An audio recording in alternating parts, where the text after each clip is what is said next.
Hi everyone, in front of me I've got Moto G17 Power, and let me share with you how to reset up preferences on this device.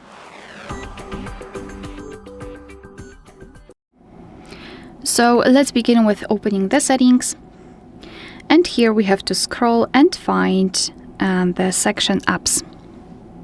Then let's tap on see all 78 apps, of course 78 in my case, and tap on the three dots icon in the right upper corner. Then let's tap on Reset Up Preferences, and here our device is informing us what it will actually reset. So among others, default applications for actions and any permission restrictions.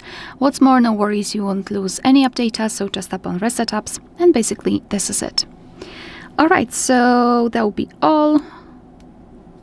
Thank you so much for watching. Please hit the subscribe button and leave the thumbs up.